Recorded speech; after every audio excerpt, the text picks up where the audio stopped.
Nuevamente reitero el saludo para todos en esta tarde. Dios les bendiga grandemente. Yo quiero invitarle que vayamos allí a la palabra, a meditar en un corto mensaje. Y yo sé que le va a ser de bendición para su vida. Yo quiero invitarle que vayamos al libro de Isaías, capítulo 53, versículos 6 y 7. Y dice así la palabra del Señor: todos nosotros nos descarriamos como ovejas, cada cual se apartó por su camino, mas Jehová cargó en él el pecado de todos nosotros.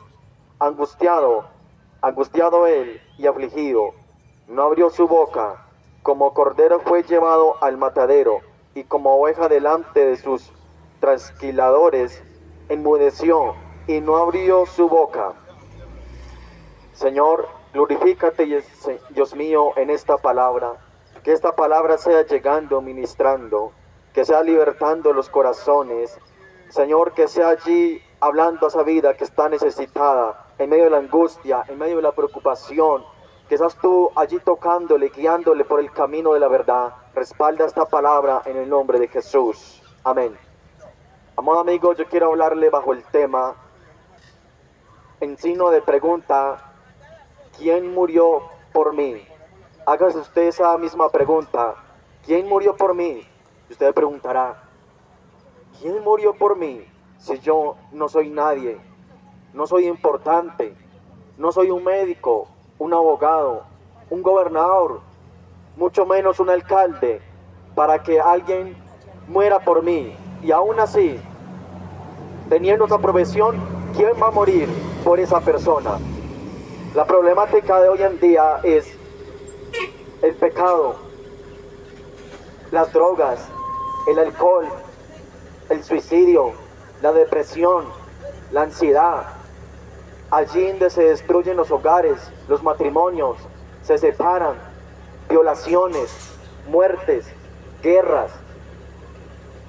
Muchos terminan en prisiones, muchos están en la clínica luchando por su vida. Sí, allí los médicos luchando por salvar a esa persona. Pero yo le digo, por más que el hombre acuda a otra persona, a esos profesionales, como la policía, los bomberos, los médicos, los abogados, los psicólogos, no pueden libertar al hombre del todo. No puede hacer un trabajo completo, porque no tienen la capacidad, porque no son Dios para hacer un milagro en esa persona. Pero la pregunta es: ¿quién murió por mí? La necesidad principal del ser humano es el amor.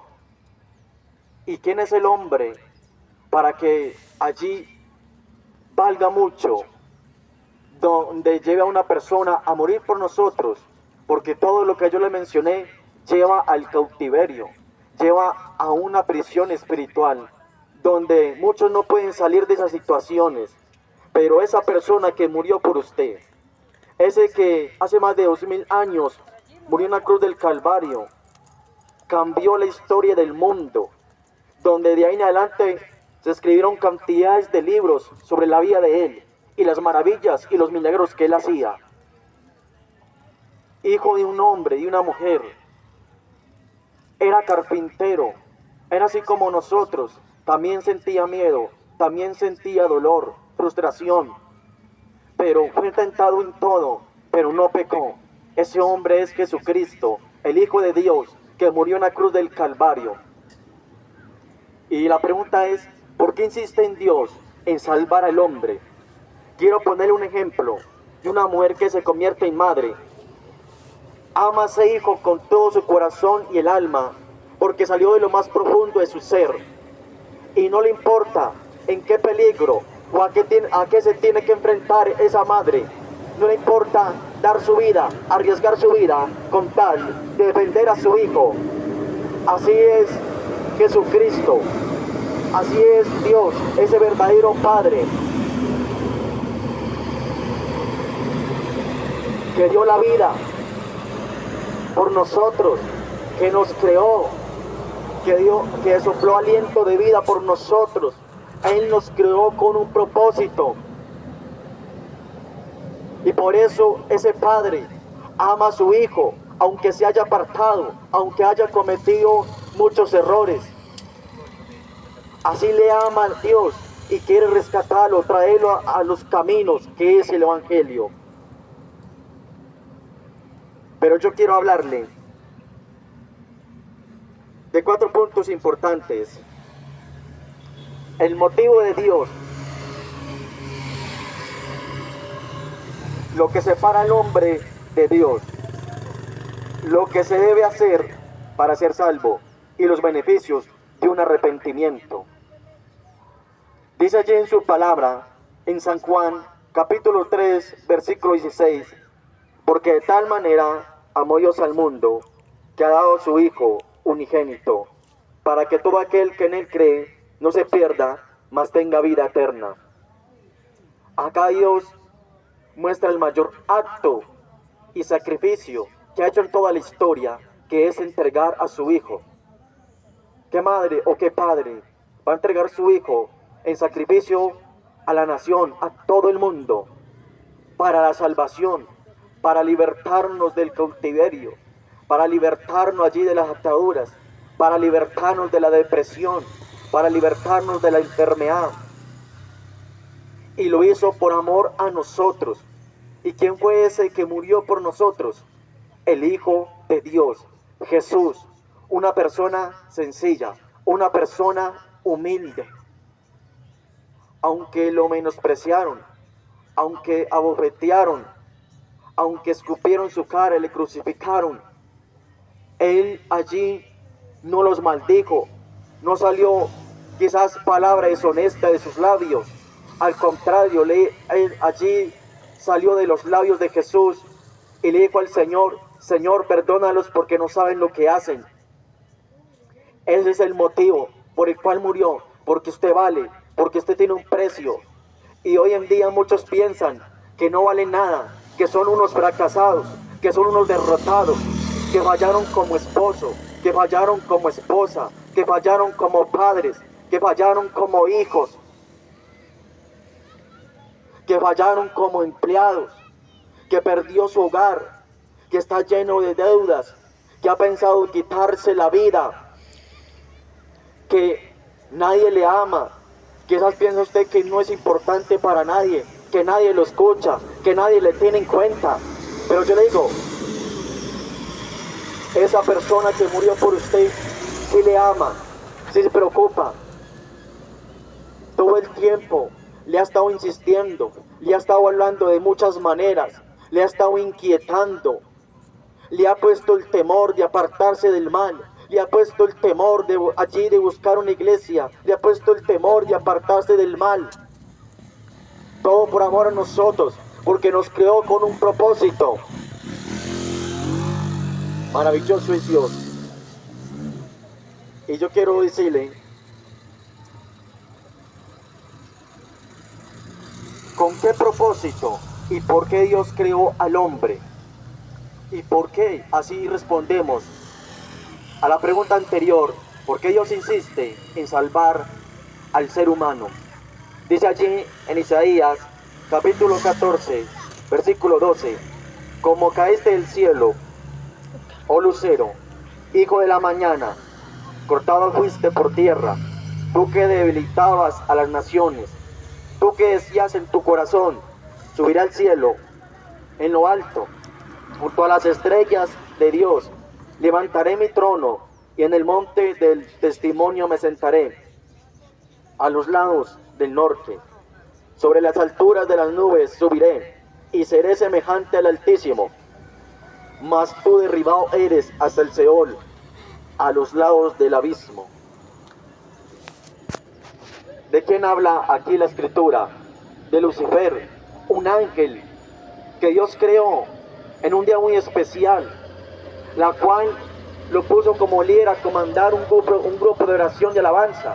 Era un adorador, pero un día, por su belleza, por su poder y por su gloria, su corazón se corrompió, se llenó de malos pensamientos y conspiró en contra de Dios y dijo: subir al trono. En pocas palabras quiso decir: voy a quitarle el lugar a Dios y me voy a sentar allá. Voy a gobernar, voy a cambiar las cosas. Y muchas veces el hombre ha querido eso, avanzar más allá de la ciencia, superar allí los límites de la naturaleza, de la ciencia. Muchas veces el hombre quiere creerse Dios cuando tienen dinero, cuando tienen bienes, cuando allí reciben cargos, cuando allí reciben autoridad. Quieren tomar ese lugar, pero cada vez que el hombre se llena de ese orgullo, Dios los baja de ese lugar, Dios los baja de trono. Y dice que allí en el reino de los cielos se desató una guerra. Y el principal que estaba ahí era Lucifer, pero él engañó la tercera parte del reino de los cielos. Y se desató allí una batalla donde perdieron aquellos ángeles que se llenaron de maldad y fueron lanzados a la tierra. Y esos mismos son conocidos como aquellos espíritus malos, demonios, que son allí los que están destruyendo la vida del ser humano. Y como allí quedó un vacío en el reino de los cielos, quizás Dios allí en lo más profundo de sus pensamientos dijo: vamos a hacer una criatura inferior a los ángeles, me van a servir, me van a adorar, estos son los que van a ocupar este lugar, porque este ángel no quiso valorar este lugar, este puesto, que es el reino de los cielos. Y así hizo al hombre y a la mujer, a Adán y Eva, que fueron los primeros seres humanos en la tierra. Pero el enemigo se llenó de celos, el enemigo se llenó de envidia, porque para él ya no hay salvación, porque él ya está condenado. Y quizás allí el enemigo, Satanás, en lo más profundo de sus pensamientos dijo: voy a impedir que el hombre llegue al reino de los cielos, voy a impedirle al hombre que le sirva y que le adore a Dios, voy a pervertir su corazón, los voy a engañar con mentiras.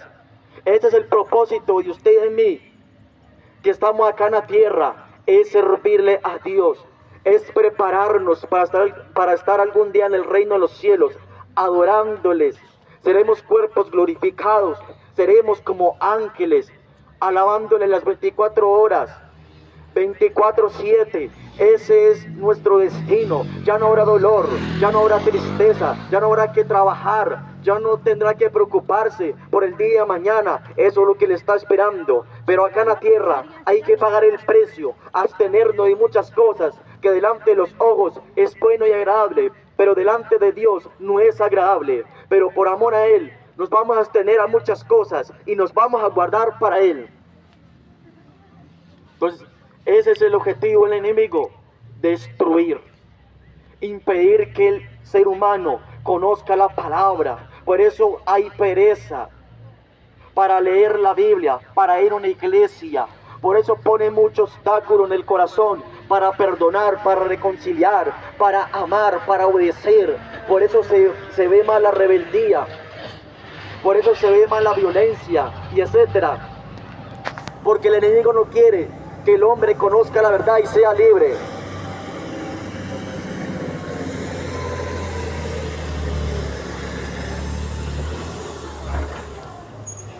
Por eso usted y yo estamos en la tierra con un propósito y no nos podemos dejar robar esa bendición. El único camino es seguir la palabra, que es el manual de vida, que nos instruye, que nos exhorta, porque es una palabra científica, profética, educativa. Habla a todas las áreas del ser humano, habla a todas las áreas del hogar. Cómo debe ser un padre, cómo debe ser una madre, cómo deben ser los hijos. Por eso se ve mucho los divorcios, por eso se desbaratan muchos hogares, por eso los hijos caen malos caminos, porque no están buscando de Dios, no están pidiendo la dirección de Dios, no están pidiendo el consejo de Dios.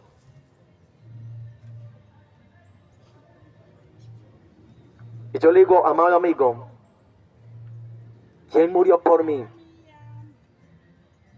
Porque nadie en la tierra se atreve a hacer un sacrificio como este. Porque Jesús murió por ellos y muchos le negaron.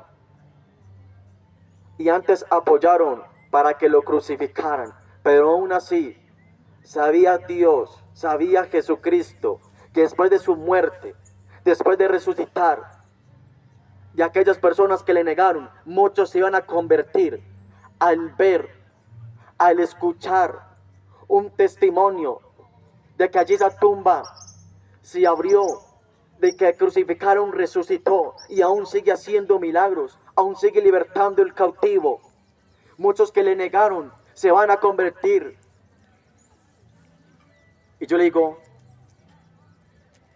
lo que separa al hombre de Dios es el pecado. Pero hay un camino, amado amigo. ¿Qué se debe hacer? Dice allí en Proverbios 28, capítulo 28, versículo 13. El que encubre sus pecados no prosperará, mas el que los confiesa y se aparta alcanzará misericordia. Muy sencillo, amado amigo. No espere cambiar para ir a la iglesia.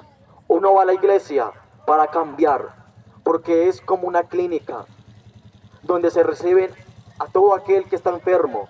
No importa qué color sea su piel, no importa el estrato económico que tú tengas. Allá se recibe a toda clase de persona. Es como una fundación. Se ayuda al desamparado, se ayuda al hambriento, al que está enfermo, al que está atormentado, al que lo perdió todo. Solo es allí abrirle el corazón a Jesucristo y darle lugar ahí en su vida. Y ahí confesarle los pecados y apartarse de ellos y alcanzará misericordia. Pero tú dirás, yo no soy capaz. No, venga, vaya a la iglesia, ven, búsquenos. Podemos orar por su vida. Dios puede hacer una sanidad. Dios puede darle fuerzas para dejar ese vicio. Y ya para concluir, amado amigo, no se olvide que hace más de 2000 años alguien murió por usted. Aún no le ha dado la espalda, aún no lo ha abandonado. Así le haya llegado un pensamiento diciéndole allí una voz, usted ya no tiene perdón de Dios. Yo le digo, mientras haya vida y esperanza, hay oportunidad de reconciliarse con Cristo. Hay oportunidad de usted confesar su pecado y apartarse, de pedir perdón, de reconciliarse con su familia. No espere que allí la vida, no espere que llegue allí el problema, que llegue la situación a tratar con usted, que allí la enfermedad toque su salud, que llegue allí la escasez en la economía. No espere ese momento, no. Es hora de que usted se acerque, es hora de que usted se arrepienta. Yo quiero invitarle en esta hora que haga una oración conmigo. Si usted ha recibido la palabra, si la palabra lo ha tocado, yo quiero orar por su vida. Yo quiero orar para que Dios le ayude. Quizás has tenido pensamientos malos, quizás has querido dejar el hogar, quizás has querido quitarte la vida. Yo le invito, cierre sus ojos. Padre Rey Celestial, tú que eres grande, maravilloso, poderoso y misericordioso eres tú. Señor, yo coloco delante de ti aquellas familias, hogares, jóvenes, damas, caballeros, que alcanzaron a escuchar esta palabra, Dios mío, que fueron tocados y quebrantados, que tú tengas misericordia. Mira tu visión, Padre. Alguien murió por nosotros. Hoy Cristo te está limpiando. Hoy Cristo está abogando por tu caso. Te está libertando. Quizás te sientes culpable, pero hoy Dios te dice que si confías en el pecado, alcanzarás misericordia. Oh Señor, glorifícate en esa enfermedad. Seas tú sanando, seas tú libertando, Dios mío. Lo que los médicos no pudieron hacer, hazlo tú. Señor, rompe las cadenas de alcohol, de drogadicción. Yo quiero también que haga una oración. Si usted quiere nacer de nuevo, si usted quiere recibir a Cristo, yo le invito a que haga esta oración y repita estas palabras. Señor Jesucristo, reconozco que tú eres el Señor y Salvador. Hoy me arrepiento de todos mis pecados y te abro mi corazón. Entra en mí y mora conmigo. Te acepto como mi único Salvador. Bórrame del libro de la vida, bórrame del libro de la muerte y anótame en el libro de la vida. Y ayúdame de aquí en adelante a buscar tu presencia, a orar, a ir a una iglesia, a escudriñar las escrituras. Te acepto como mi único salvador. Gracias por todo. Aleluya. Santo es el Señor.